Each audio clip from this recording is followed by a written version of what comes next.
What's up, Cougar Nation, and welcome again aboard the Hype Train podcast. I'm your host, Joe Wheat. That's at Joey27 on Twitter. As always, with my boys Hunter Miller and Trevor Levitt, we are presented by Wilner O'Reilly Immigration Law. And brethren, this week I was introduced to East Carolina fans, and might I just say, wonderful people, incredibly nice people. Much like people don't understand. Like ECU has an awesome fan base.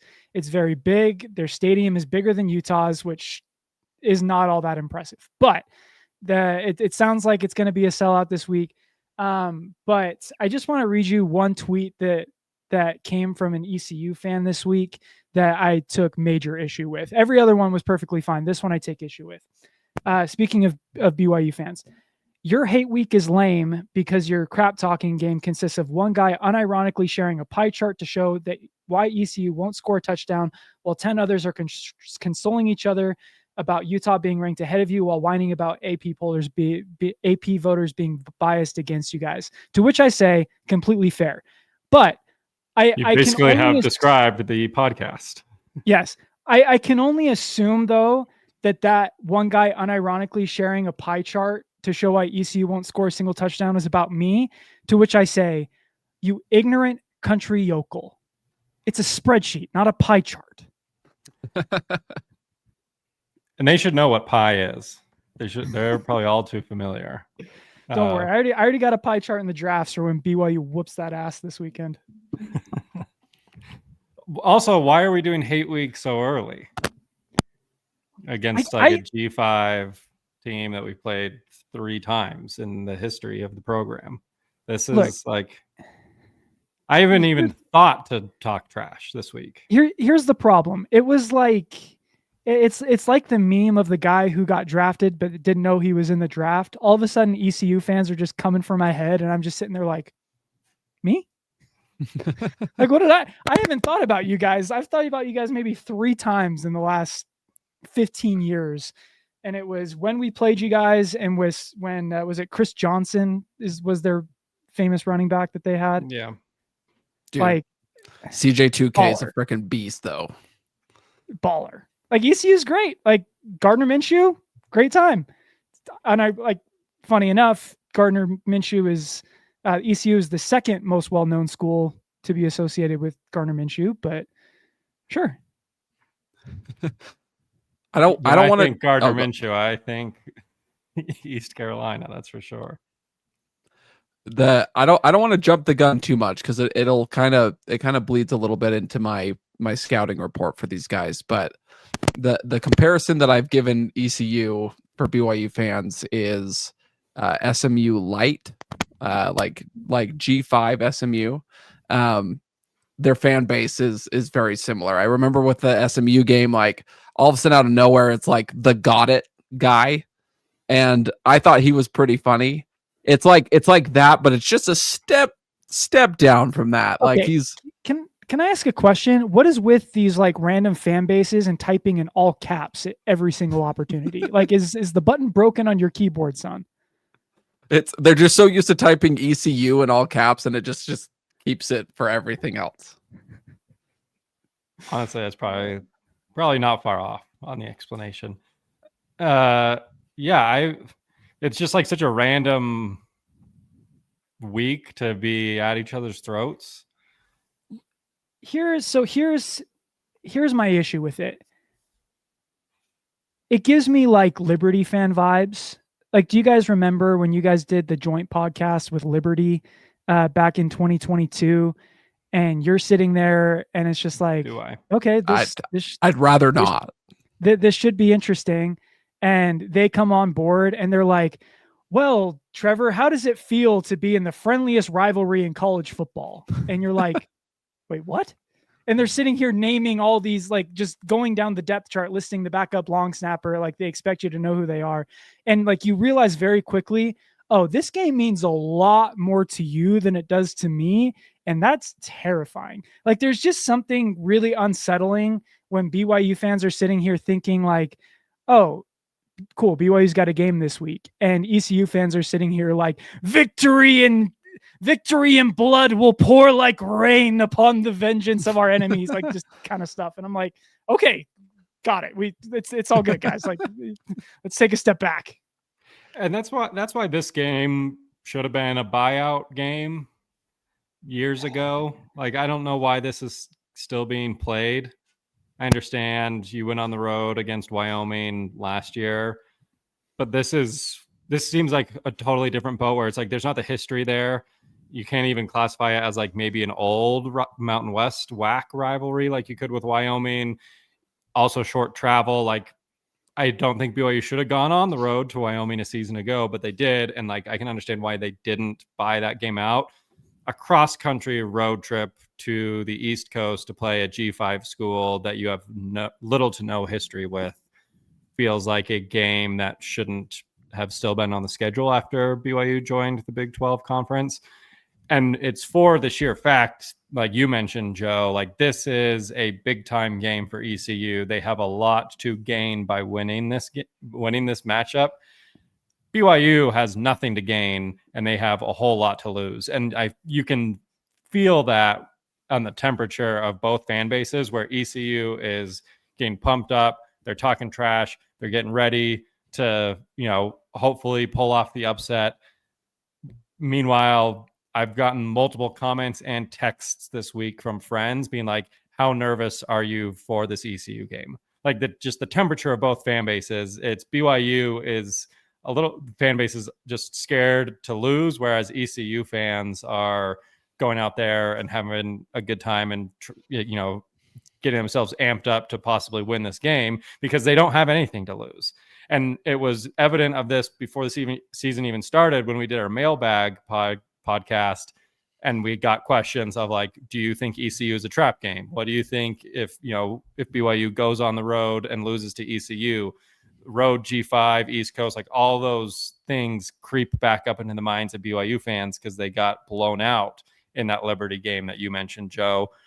And it just seems like this is a game where if BYU goes in to North Carolina and they handle business and they cover the spread, they win by a couple of scores, and they come back to Provo, like it's not gonna turn any heads. No one's gonna talk about it. As soon as we wrap up the podcast, the recap podcast the week after, like, we're not gonna think about or talk about this game ever again. But if BYU goes in and loses, well, then now, we're talking about a Liberty-esque loss, a loss to ECU in 2022 as well. Like, there's a lot of examples of BYU losing games like this and that being seared into our memory. But BYU's also won 10x more games like this than they've lost, but we don't even think about those because it's what should happen. So it's just like the worst kind of game, in my opinion, because it's a nothing to win, a whole lot to lose. Look, they're still talking about that 2017 win that they had like it happened yesterday, man. Like the number of clips, worst year for BYU. Like the number of clips I've seen from that game that I'm seeing for the first time because I actually didn't even watch the game because BYU was so bad that year. Like, do you know how bad you have to be for me not to care about BYU football? Whatever. To your point, Hunter, like, I mean, you can say all you want, like, oh, buy out the game. What are you scared? Yes, 100%. Like 100%. ECU is a damn good football team. We'll talk about it, as we go along. Like, they can absolutely beat BYU. And when it's a game that literally, like, they got a flyover coming, they got fireworks that are going to be going after, kickoff and after every scoring play that they have. So in other words, just after kickoffs, I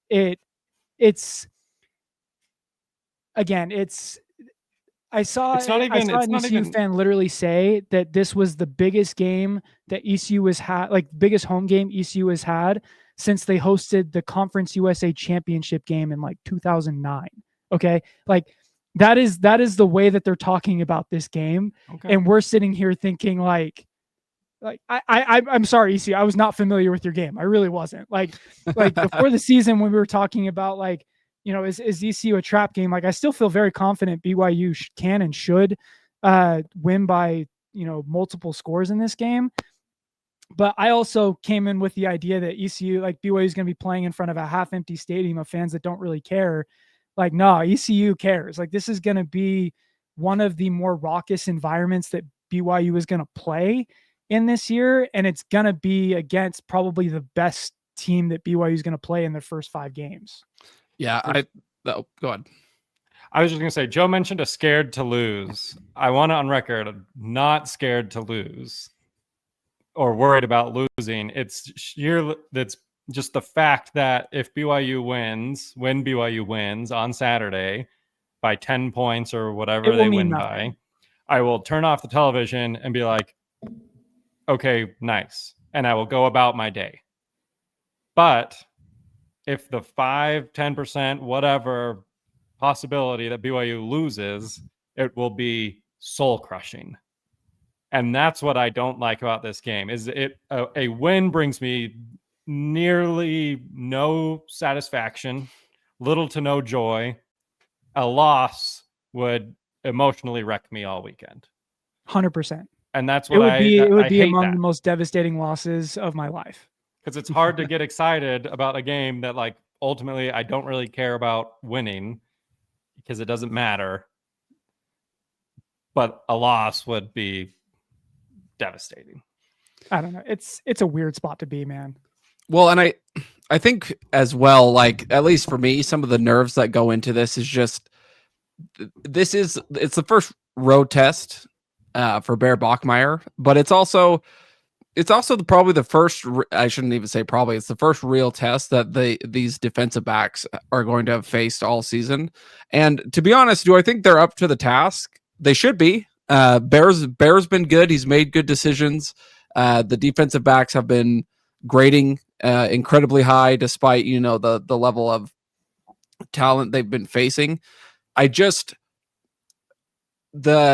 comment that concerned me just a little, and I'm sure like I'm reading into it far like way deeper than I need to be, but Aaron Roderick, they kind of asked him, this week how he felt like the offense would handle the noise at the stadium, and mind you, I think this game it's a sellout. It's going to be a lot of BYU fans. Like I think I saw numbers like upwards of like 25, like 30% BYU fans. So I don't think it'll be crazy.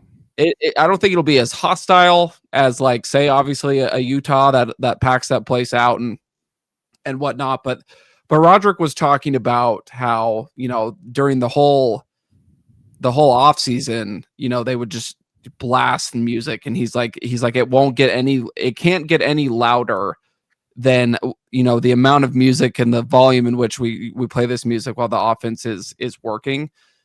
But it's just the speakers aren't yelling obscenities at you. Like the speakers are not. It depends what song you're listening to. Sure. But none of it's being approved by BYU. You know what I mean? Like we're not listening to DMX, like explicit DMX songs or whatever the case may be. We all saw Keanu Hill's Instagram live after the Wyoming game last year. I mean, look, NBA YoungBoy is an honorary member of the church. Like the point is that these it's a huge difference, and for Roderick to be like, oh well, nothing's louder than what we've been facing before. Like it I don't think that volume in this case necessarily matters. I think it's the weight of the game and having people right on top of you and yeah, like it's funny to laugh at Utah State and the Herd because they're all yelling swear words in the language that they learned while on their mission, and so it's easy to like laugh at those guys. But like these are dudes on the East Coast that are going to make it personal. Like we've literally just talked about that. There's been people on Twitter just all week just posting clips and saying all sorts of things. And so this for me, not only is it the first real road test of the year, but it's the first, I would say, kind of like get the monkey off of your back test of this year for Kalani. We talked about it at length last year. It was beating like a team like Baylor, not at night, in like an afternoon game on the road. Like that was big for BYU.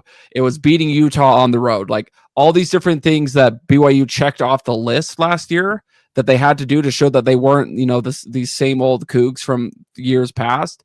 Now it's not losing to ECU, and not only not losing to ECU, but it's blowing the doors off. And that's something that I think with the defense that we have, it can be possible.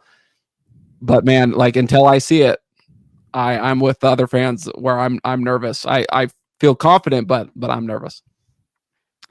I don't know. Should we be nervous? I can't let myself be nervous at this point. No. If I'm going to be nervous for ECU, I'm going to be a wreck when we're playing TCU and some of these other schools. I'm more nervous for it because of the implications if you lose. Like, I have a lot easier time going into games where if BYU wins, like there's something to gain from that. Like, I'm gonna go into that, that middle four of the schedule with like, yeah, I'll be nervous. I'm more nervous that BYU would lose those games. But right now it's just like it's the nerves of like what happens after the loss is what I'm nervous about, right? Like it's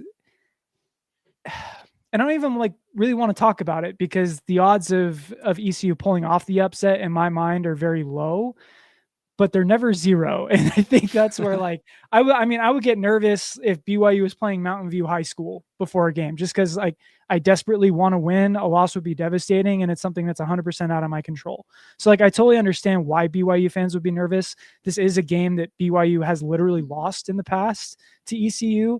That said, it's a completely different program now than it was in 2017, completely different program than it was in 2022. And by the way, like having been on the sideline for some of these practices this year, if there's any group that I am not worried about not bringing the intensity, it's the defense. Like the culture of this defense is so locked in, take care of business, and defense travels. Like I have absolutely zero concerns about this defense not showing up. And if ECU can't, like, let's break out the pie chart. If ECU can't score, they're going to have a tough time winning this football game. For me, it's just like, what does the offense look like? Because a lot of us just don't know. Like the last taste that we've had of this offense was they moved the ball well, but they couldn't finish when it mattered.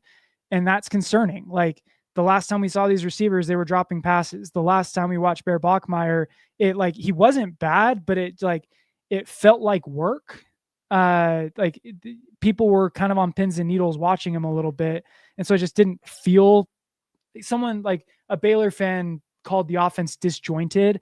And like, I disagree after like digging into the numbers, but from like a pure eye test vibes perspective, I think that's the vibe that most people get from the offense right now, because it's been so darn conservative that I have no idea what this offense is going to look like. Like, are we going to be conservative again, trying to save it for a later game? Like, I hope not, because this is a game that I like the fact that we're calling the offense disjointed and conservative, and we don't know if they're good or not after 2 games in which they scored 69 points and then crazy, isn't it? And then beat a P4 team by 24.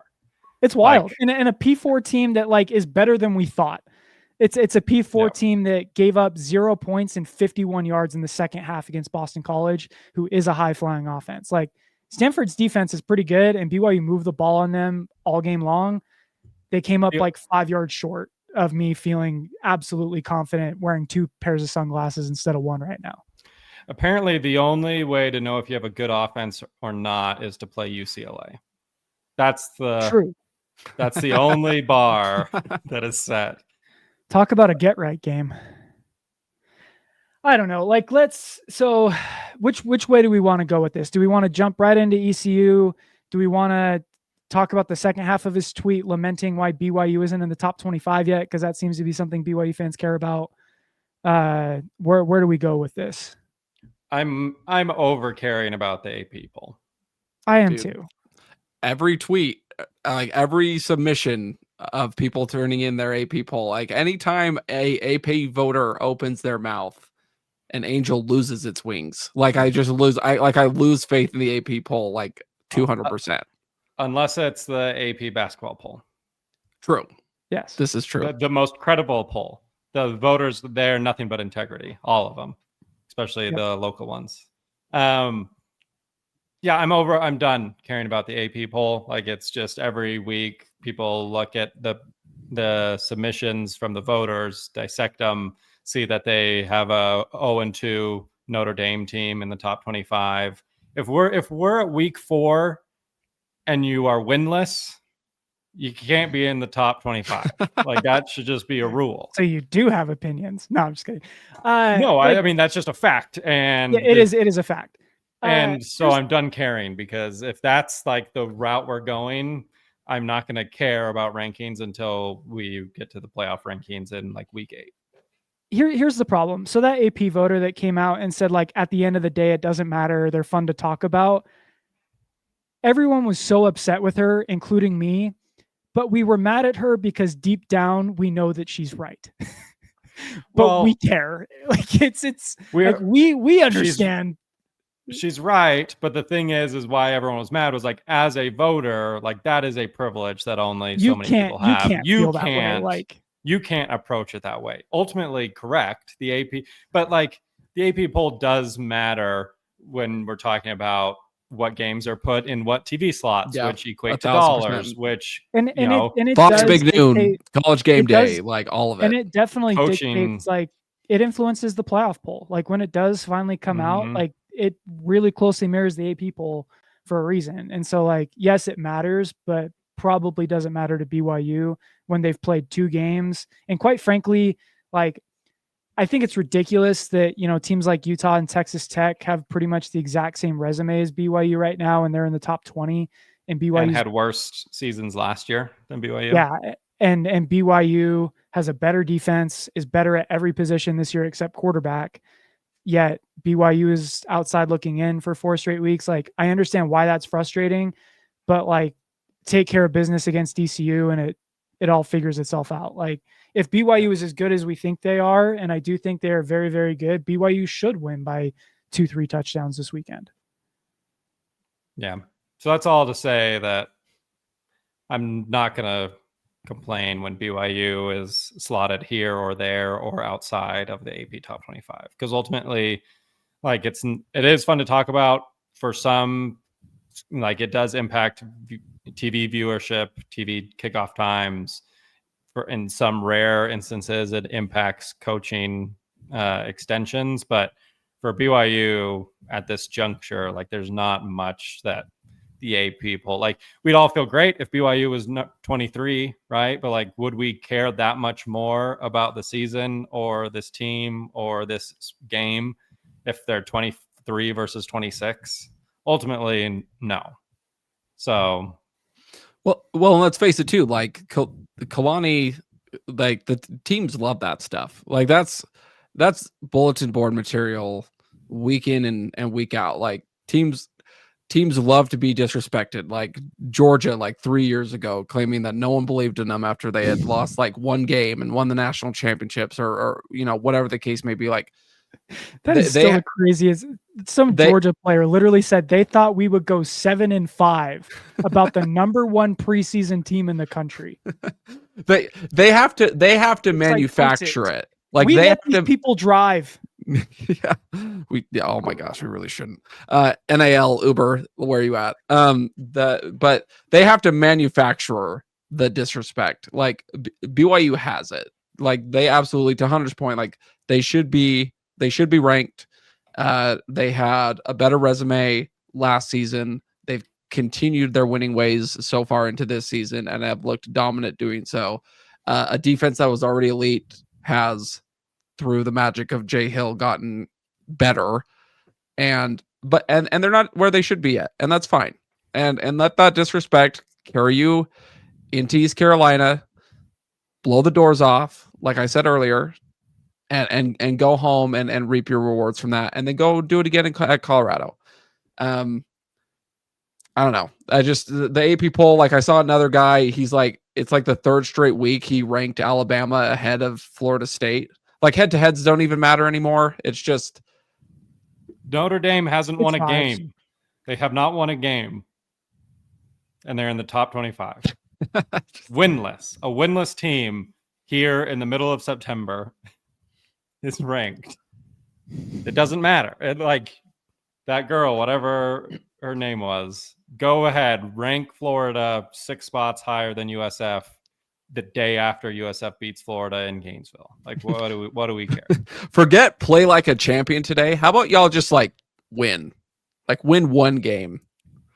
Play like a winner. Yeah. Play 1 point better than your opponent today. And for people who were like, they've fully embraced it's how you lose rather than how often you win. Because people were on Twitter, BYU fans even, saying, well, yeah, they should be in the top 25. They played 2 good teams and they only just barely lost. As a society, we've grown so tired of fighting the narrative that like it's quality losses rather than just wins, that we've done a 180 and we're just like, you know what? Go 0-12. But if every game is close against good teams, then put them in the playoff. It doesn't matter. Wins don't matter. It's just, can you almost beat good teams, which we don't know are good. Wins. Like literally, that's what Utah's program is based off of. 100%. Like, what is the best thing Utah has accomplished in the last 10 years? Almost beating Ohio State. Ohio State's backups. Wins are no longer their best win is a loss. Wins are no longer the committee wants to see. Wins are no longer a QB stat or a team stat. Turns out. They barely lost. Miami, granted, Miami is good. Can I just say, barely lost to a Texas A&M team that we also don't know if Texas A&M is any good. Can I? And they're being propped up by the fact that they beat Notre Dame, who hasn't won a game yet. Look, shout out to Parker Fleming. They have to be good. They beat Notre Dame. Winless Notre Dame and Shane Gillis. Shout out to Parker Fleming. Shout out to all the data nerds like me that cover college football. Did we really get beat that bad graphic that he posts every Monday has completely destroyed college football discourse, because every single team that wins that's on the left side of that graphic all of a sudden does not get credit for their win that week. It's completely taken the joy out of winning, because not only do you have to win the game, you have to have a higher net success rate for it to count. You have to be ahead of that team in the power ratings the next week for it to count. Like that, the discourse on college football is just so broken that there's no joy in winning for people that cover the sport. It's all just what do the betting metrics say, and that just drives me nuts. Is that weekly graphic the reason BYU was not an at-large into the playoffs? 100%. You think I'm kidding? That graphic is seen by millions of people. That graphic is a talking point every single week. To his credit, college game. To his credit, it's amazing, and it's a great stat. Like it's a good stat to understand how your team does down to down, but to frame it as if like actually that game in which Duke lost to Illinois by 35 points, Duke had a higher success rate, therefore it was a fluky win for Illinois. Or like the Kansas State game last week, Kansas State's success rate was higher, so therefore that 38-9 win that BYU had doesn't count. And that was the narrative that BYU had all last season, is like they can't keep getting away with this because they were on the wrong side of that stupid graphic. And I haven't gotten over it. And then they kept getting away with it. Yeah, it's every single week. It's like picking the Super Bowl teams based off PFF grades. It's so stupid. Well, and like look at just last week, how bad Utah beat Wyoming. Like that first half had Utah fans questioning everything. We all saw it. Missed field goals, field goals, penalties, you won 31-6. Nothing. And yet at the end of the day, they're like, oh, see, like Ute fans are like, hey, like we're fine. Like, see, look, we beat them super bad. It's like, we all watched the game. You look terrible. You looked awful. We saw you up 3-0 at half. We saw it. I don't care that you. I don't care what the graphic says. I trust what my eyeballs see. And you were bad. But it's a sham. They did beat UCLA though. What was the success rate on that game? UCLA is 0-2 against New Mexico this year and 0-3 against the Mountain West. Isn't that crazy? They're basically Notre Dame, dude. Look, my favorite tweet. They wear gold helmets and they're winless. Please forgive me for not remembering who tweeted this. But it was the meme of the guy hiding behind the tree, like rubbing his hands, like, "Ooh, that looks good." It was like Utah watching next year's roster against UCLA, and I just died. It's so good. So I apologize for not remembering who tweeted it. That's my fault. So we said, but I don't care about the AP poll, and then we talked about the AP poll for 10 minutes. But it's what we do. We talk about nothing. It's a bye week. Also, a week 3 bye week was the largest annoyance. Dude, that is biggest first world problem. My own personal Fire Fest was week 3, while every other college football fan is getting excited, be like, "Oh boy, we're starting conference play, or we're not playing FCS teams anymore," and BYU just didn't have a game. Just the biggest wet blanket. I was having so much fun this season, so excited for it to start, and then all of a sudden I'm going to a pumpkin patch on week 3 on a Saturday. Like, what are we doing? Dude, I feel like all those pumpkins had to have been duds, bro. There's no way none of them were ready. Yeah, middle of 85 September. Degrees. You're gonna hold on to those for a month and a half and then carve them, Joe? You never know. Bye week should just be conference weekend every year. What? I don't know. You're telling me ECU couldn't have played BYU last week instead of Coastal? Just swap it around. Which Coastal's bad, guys. I am happy to inform you. Yeah. That was a gratifying hate watch. You know who's not bad though? Our partners at Wilner O'Reilly Immigration Law. Great lawyer. Immigration law can be overwhelming, but Wilner O'Reilly is here to help. With 26 years of experience and a former immigration officer on the team, they've earned a reputation of excellence serving actors, athletes, major companies, and families. They speak 10 languages, including Spanish, and consultations are always free. And now, just for Hype Train listeners, they're offering priority-free consultations. Go to WilnerO'Reilly.com. Mention the Hype Train when you reach out. Wilner O'Reilly, peace of mind when it matters most. Back to Coastal. Golly, they're bad.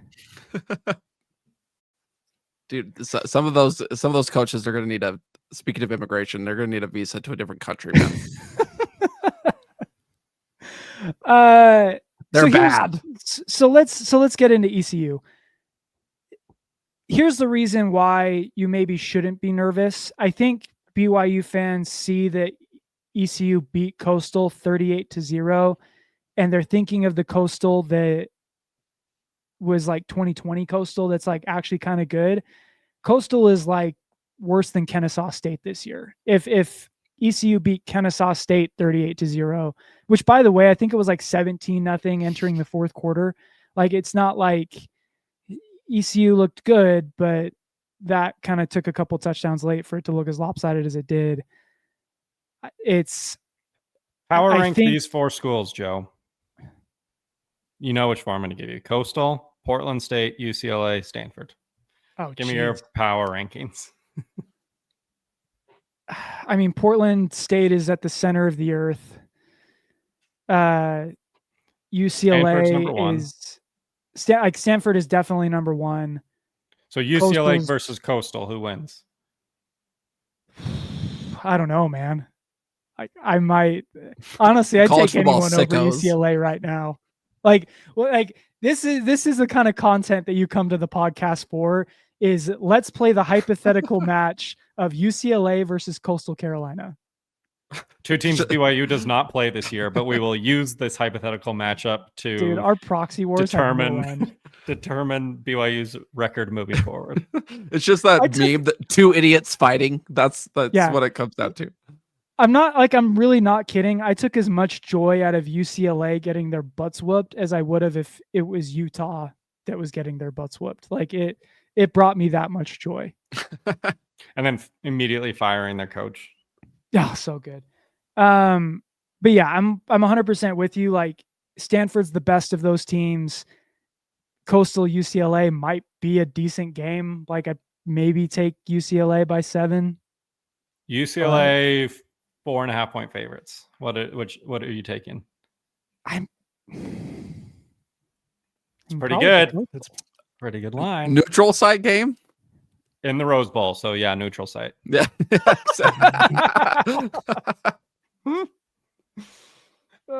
Yeah, it's not the 100 people in the stands will love the game at midnight Eastern. And 80 of them will be Coastal fans. Talk about a brutal program.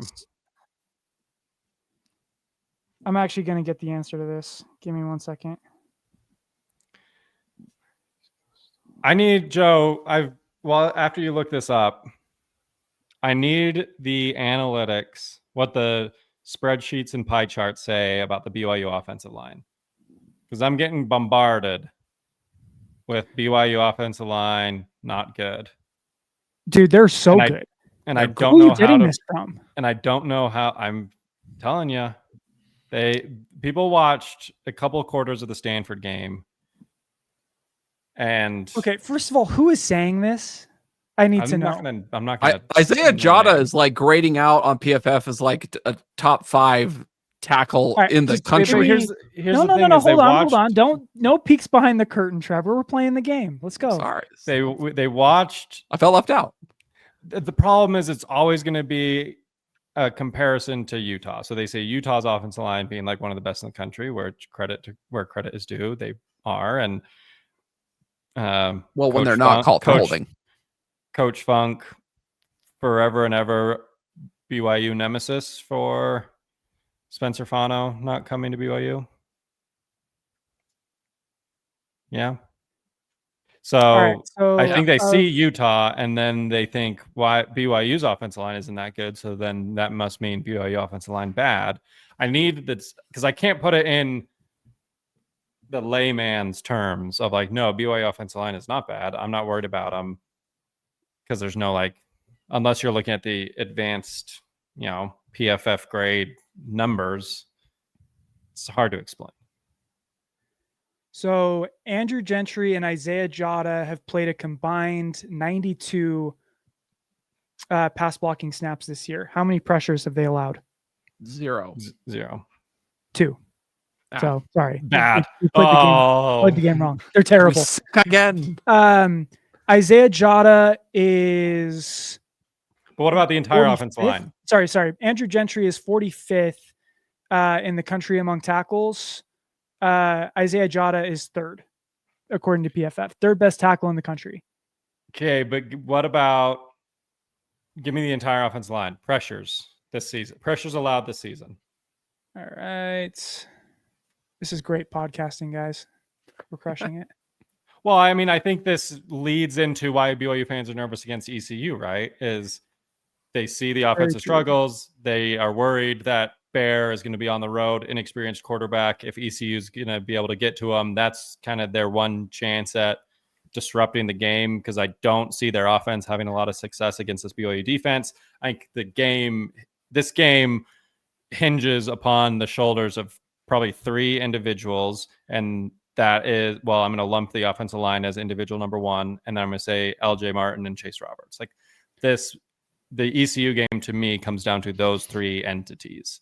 So, yeah, it's great podcasting, but also I think it's important for fans to understand, yes, BYU offense struggled to get into the end zone against Stanford. We talked about the yards available versus yards gained. Has nothing to do with the offensive line. But moving into the ECU game, if they're able to keep Bear upright and give him enough time, I think he'll be able to find Chase Roberts. And I think if they're able to run block well enough, LJ Martin will go for another 150 yards like he has the last couple of weeks. Okay, I'm ready for you. Again, 46 combined pass blocking snaps for 46 dropbacks. How many pressures? 5. 6. It's not bad. And on 40, and again, we can even take out the Stanford game, we can take out the Portland State game. We know they're trash. Stanford's really good. Stanford's got a really good defensive line. I think they had 4 or 5 pressures the entire game. It's kind of the one thing that Stanford does well every year, regardless. Yeah, they have a great line. We know that. But so there's 2 reasons why I'm not concerned at all about how do I phrase this? about Bear or the offensive line. The offensive line has given up 6. The offensive line has given up 6 pressures this season, and in terms of run blocking, they are. Where are they?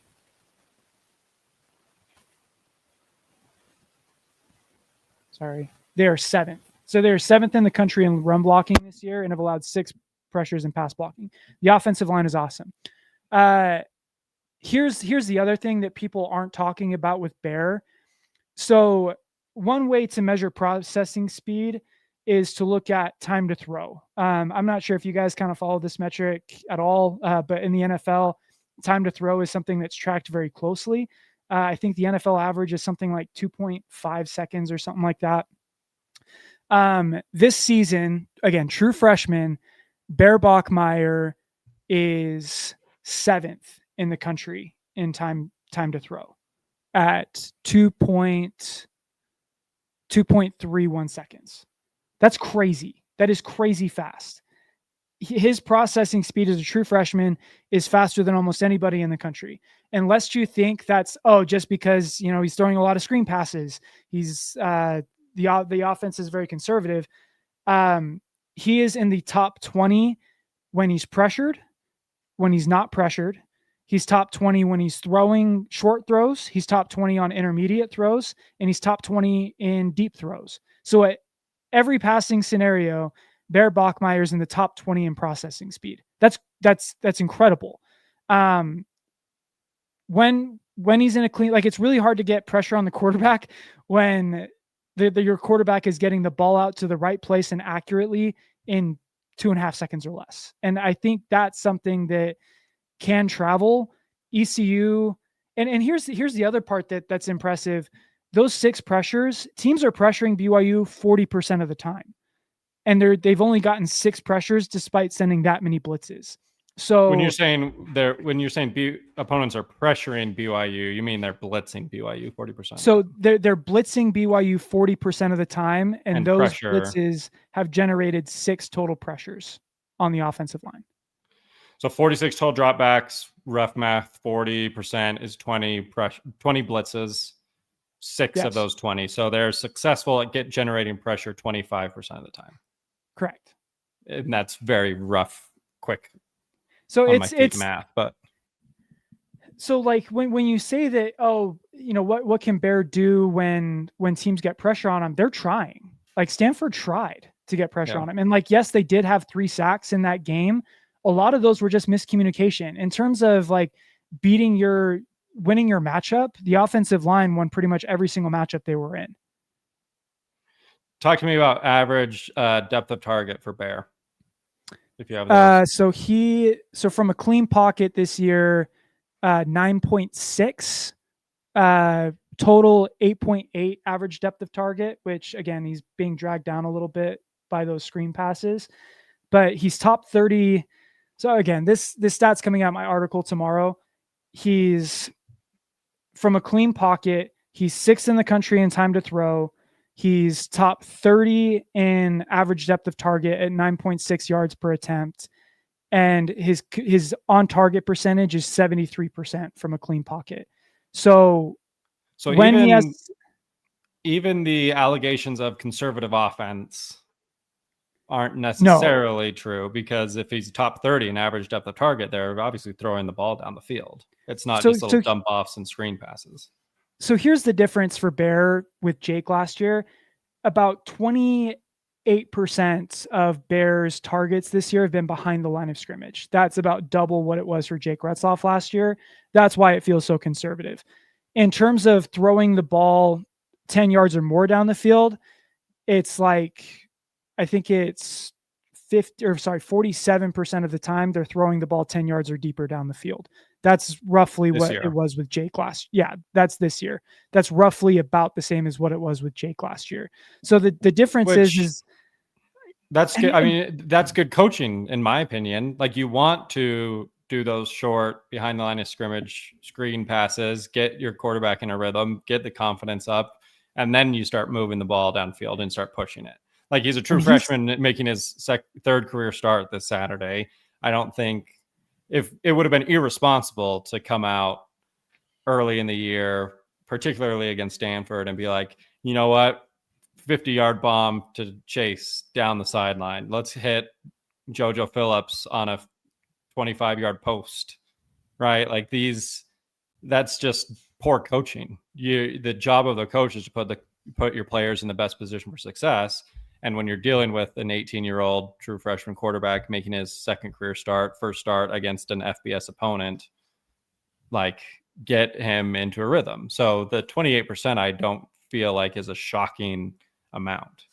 No, and A-Rod is admitted as such. Like, he's acknowledged that, hey, the stats will come with Bear, but like when he's being asked to, like, for some reason it feels like BYU fans don't feel confident in Bear throwing the ball down the field.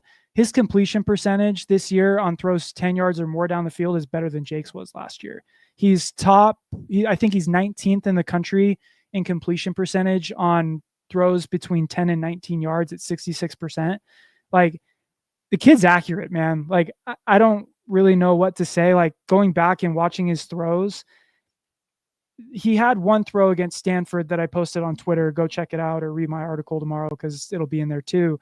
But he had a throw on 3rd and 6, got to have it kind of play, pressure in his face. He steps into the throw, opposite hash, ball travels, I think 32 yards in the air, and it's a frozen rope to Carson Ryan on the opposite hash. Like, an NFL level throw against pressure. And it just looks like a simple 10-yard out. But like, real people who've played quarterback know that is a very difficult throw to make. And here's the thing. Like, no one has really been, I would say, overly impressed with Bear because he makes the difficult look really boring.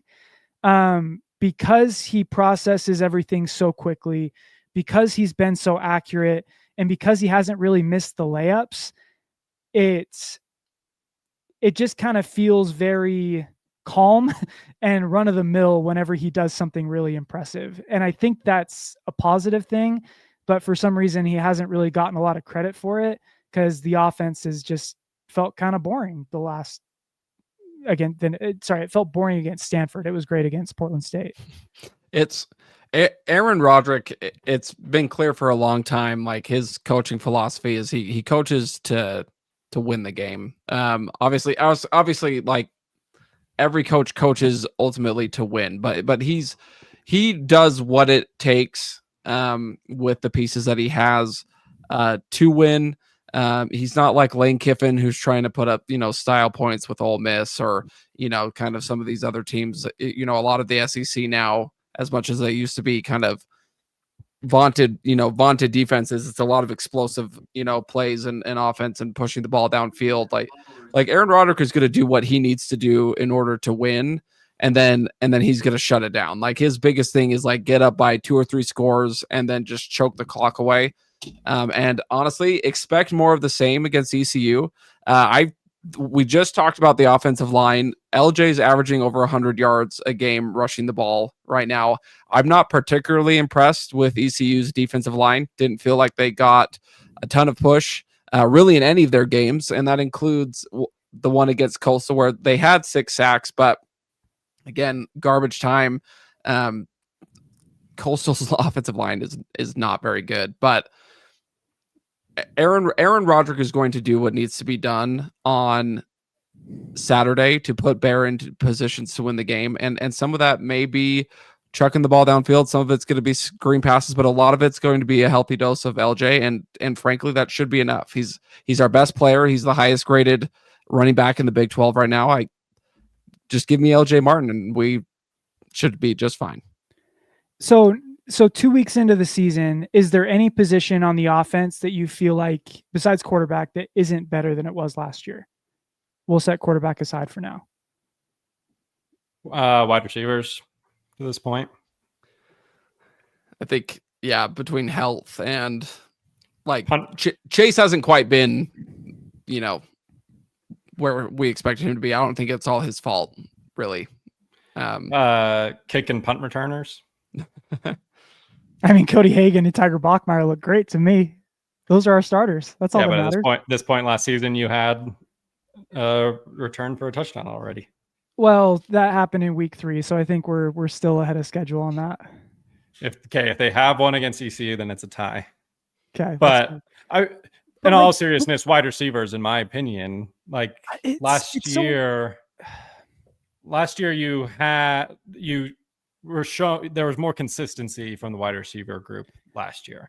They had a great showing against Portland State. They had a very poor showing against Stanford. At this point in 2024, I don't recall a poor showing by the wide receiver group with this many drops. They basically dropped 2 touchdowns against Stanford with Parker Kingston's and then Chase's screen pass. And factor in the JoJo Phillips injury. It's just, if there is to be one position group, it's got to be the wide receivers. I don't think there's an argument to be made for any other position group. And there's an argument to be made that the wide receivers are, or aren't worse this year than they were last year to this point. But I think that's the only one that you could even possibly debate if we're removing quarterback. So doing some quick math here. 25. Again, fantastic podcasting. You're welcome, everyone. I will say, very excited while he's figuring this out. Very excited to see. Obviously, we wish JoJo a speedy recovery, but next man up. Very excited to see. I feel like Cody Hagan has been great so far this season. We've seen the speed, we've seen the athleticism, and now he has a chance to shine. At an away stadium. So I think he can have a baller game. So I'm going to give you a stat that might blow your mind a little bit. This year, BYU's had 3 drops on 46 dropbacks. That is a 6% drop rate. BYU's drop rate last season was 7.2%.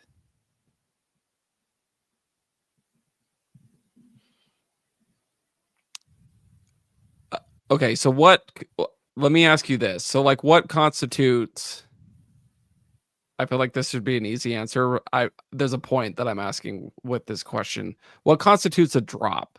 Because I feel like there were several times last season that the ball, hit the receivers in the hands, but it was Jake put it high or low or it's down and away. And our biggest thing last year was, holy cow, Jake, Darius is wide open. Why are you missing him? But that's the hard thing is Darius had 7 drops last year. His drop rate was 13.5%. That's but how many of those were in the first 4 weeks, and how many of those were actually drops? All right, let's.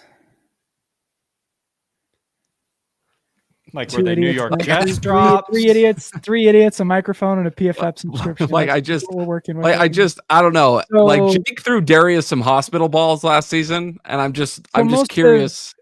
So honestly, I would say 4 of Darius's 7 drops came after the Utah game. So it's that's Darius it gets colder. Made the big plays. So here's the difference in the offense this year for me is we basically traded Darius Lassiter for Parker Kingston. And Darius Lassiter was kind of like the Jake Retzloff of wide receivers. He would have these moments where he flashed such brilliance that you're like, oh my gosh, he's going to play in the NFL someday. And then he would have these mind-numbingly stupid drops that you're like, bruh, what on earth are you doing? Jake is scoring a touchdown and Darius is in the back of the end zone fighting somebody. You love to see it, but he was kind of like our own George Pickens a little bit, just with a little bit less CTE. I think that kind of gets to the root of it is that Darius at least had the big plays that you don't remember the drops. Parker Kingston has not generated really any big plays in his career unless he's been throwing the football. And I think that's what BYU misses. They miss a guy who Darius with Bear at quarterback, I feel like would cook because Bear is going to put it in Darius's numbers every single time, where half the time Jake was putting it on the turf and Darius had to slide to make a catch. He was so good after the catch. And I feel like that's kind of the element of the offense that's keeping the receivers from being better than it was last year. But the point of the question was I actually feel really confident in Carson Ryan, the tight end. I feel really confident in the offensive line. I think they're a lot better than they were last year. I feel really confident in LJ being a lot better than he was last year. I sure as heck feel confident in the defense being better than it was last year. Special teams is probably as good, if not better, than it was last year. With Will Ferrin continuing his crazy streak, and it's so like 90% of the team it feels like is better, but everyone feels like I had a Baylor fan tell me the other day that he thinks BYU isn't half as good as they were last year, all because of the quarterback. And I'm sitting here looking at the numbers. Like, if all you looked at was Bears passing yards, you would think, yeah, he's a mediocre quarterback. But like he also hasn't really been given the opportunity. And the deeper I dive into the numbers, I'm thinking, nah, Bear actually might. He's playing right now, processing in terms of processing speed, accuracy, and decision making. He's playing a lot better than Jake was at this point in the season last year. He just hasn't had the opportunities to throw. Also, his stats are in 6 quarters, so let's not also that. True. Like when you're looking at his box score on the ESPN stats page, you're looking at 6 quarters worth of stats. So I don't think it's fair to compare his stats versus the quarterbacks that have now played 3 full games. I think the wide receiver. What has he had? 38 throws this year. That's like ECU's quarterback Hauser throws 40 times a game. Like if Bear had one game, like his stats right now are essentially one game of passing. Yeah. 38 attempts, like 46 dropbacks in 2 games is like if your numbers were if Bear in one game had 253 yards and 3 touchdowns, we'd all be thinking, heck yeah, that's great. Yeah. But like, because it was in season. 6 quarters of play, we're thinking, well, he must not actually be that good. The wide receivers, it doesn't help that Keelan Marion is kind of balling in Miami. Also true. And then the fact that JoJo is out, Parker, it's not in his capacity as a wide receiver, and yet Parker is fumbling. And so I'm going to still classify him as a wide receiver and look at the broader view of it all. But you have Chase, who's like your go-to guy, supposed to catch everything, drops an easy touchdown reception against Stanford. You have Parker Kingston, who's fumbled a couple of punt returns. You have JoJo Phillips, who is now injured. And so and we're only 2 games into it. So for me, it's just the wide receiver group as a whole. If I'm comparing last year's versus this year's and not just even looking at the drops, it's harder for me to be like, yes, a two-time fumbling Parker Kingston, injured JoJo Phillips, and Chase Roberts, who hasn't really found his groove yet, are better than last year's Chase Roberts and Keelan Marion and Darius Lassiter. And Chase Roberts. So it's just that's my nomination for but the fact that that's like the only thing that I think there's an argument to be made for, obviously, is a great indication for where this BYU team's at. Well, and this year as well, like the receivers, I feel like have also, we've done not, and this isn't to make an excuse for their poor play, but we haven't done them any favors with the expectations that were given them at the beginning of the season either. And so for them to essentially stumble and trip out of the blocks at this point, like if the receivers had started like this last season, I don't know if we bat an eye. It's just like one of those things where it's like, okay, yeah, Darius has some drops, Keelan's been a little hit and miss, but Chase has been good for the most part. So whatever. But when this season, when the expectation going in was, well, Bears new, but he has a offensive line that seems to be talented, but those receivers, man, like they're really, really good. Like the room that was supposed to be the most consistent and the most trustworthy in their assignments and with the most expectations of high production, none of that's come to fulfillment yet. I think that's tough to watch. The good news is we have, what is it, like 15 games left to get it right. And so they'll figure it out. And I think it starts this week. Honestly, I think that you look at, we talked about it after the Stanford game, like everything that went wrong in that game, the fumbles, the ball security, like that's redundant, but the ball security, the drop passes, like all these different things, like that's something that Fessy and the guys are addressing for 2 weeks now going into this game. And I think they're going to be the ones that finally kind of say enough, and they step into the spotlight that they've rightfully earned from last season and start doing some things. I am counting this ECU game as week 1 for the wide receivers. Yeah. I think you were splitting snaps between 2 to 3 guys all fall camp until the very end. So you basically had one kind of real week of practice with your QB1. You then had 2 quarters of game action before everyone was pulled. And then you played Stanford. So I can understand why the vibes were a little off. The timing was off, and they had their mistakes and mental lapses against Stanford. You've now had a bye week. You're coming in ECU before you start conference play. This is week 1 for the wide receivers, I think, on Saturday. I agree. And I think what BYU needs more than anything is they just need someone to emerge as wide receiver 2. Like whether that's Cody Hagan, whether it's Tiger Bachmeier, maybe it's Parker Kingston, who knows, but someone needs to be a reliable second guy, because Roberts is going to be bracketed in coverage. He's going to get he's going to get his fair share of targets, but we thought that would be JoJo this year. He's hurt now. And I think Hagan and Tiger are capable. Like we've seen Tiger do it at the FBS level. We haven't seen Hagan do it, but man, he ran a route. I'm not sure if you saw Criddle's tweet where he posted the all 22 of Hagan running that deep post. Whew, that kid is going to be good. But like the future has to be now for him. Like he needs to fill that Keelan Marion role that was left last year. Like, again, it sucks to lose Keelan, especially so late in the game. I do think a guy like Hagan is talented enough to take that mantle, but I think this week is the time for one of those two to emerge as a real threat in the passing game, where they really haven't been, because they haven't been really given the opportunity to. Yeah, it's time. A call to action. Brethren, how do I look right now? You look about as good as Cody Hagan did on that route he ran. Whew.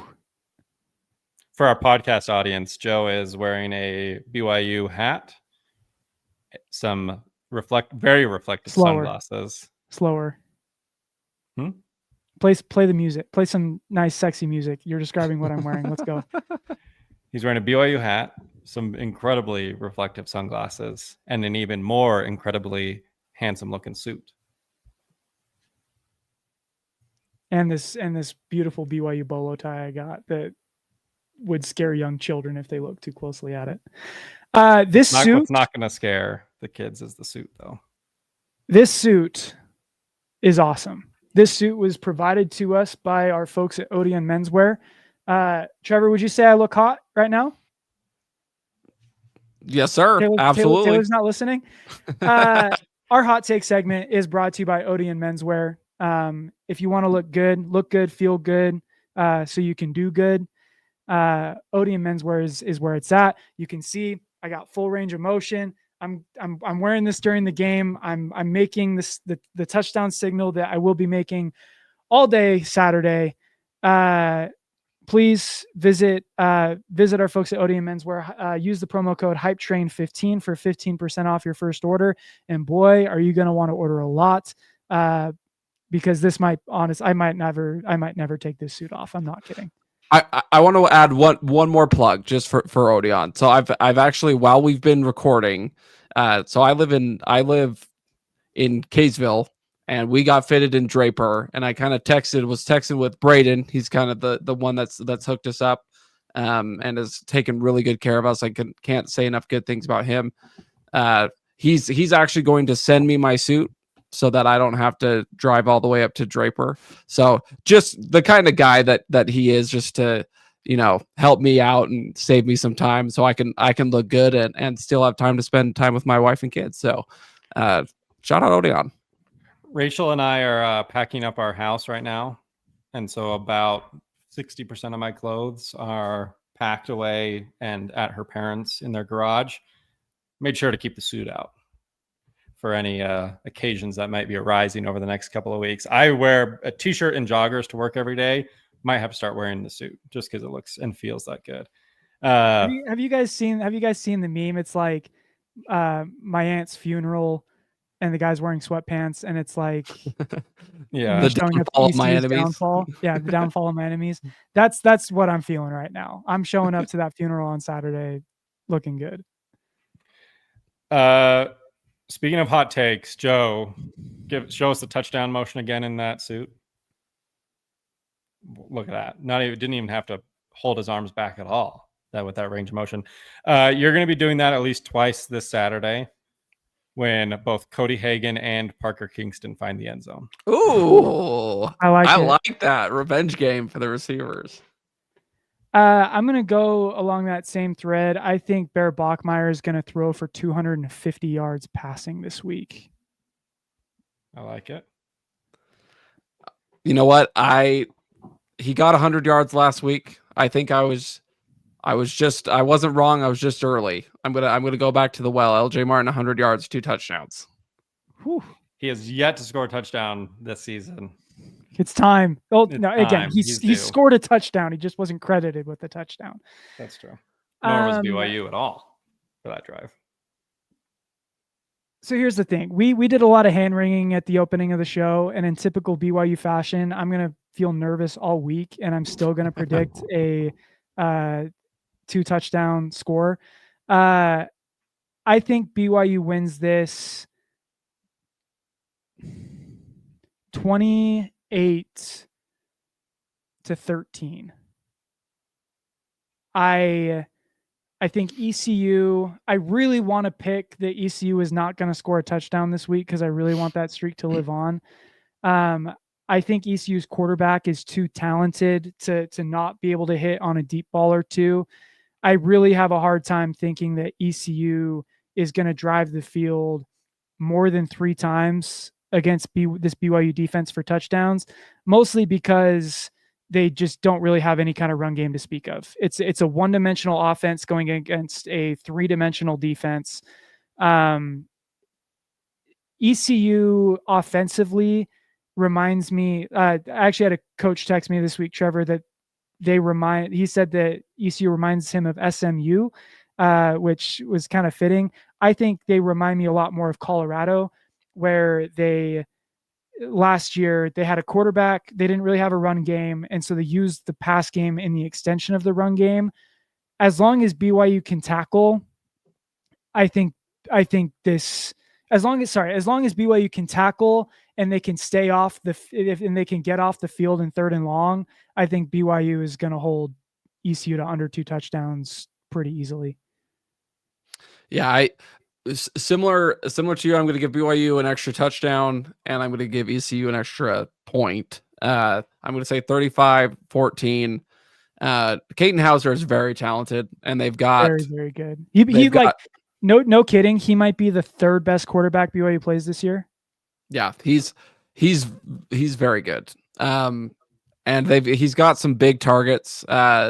His top 3 receivers, his 2 receivers, and then there's a tight end. It's I had it saved on here. It's Travion. He's number 8.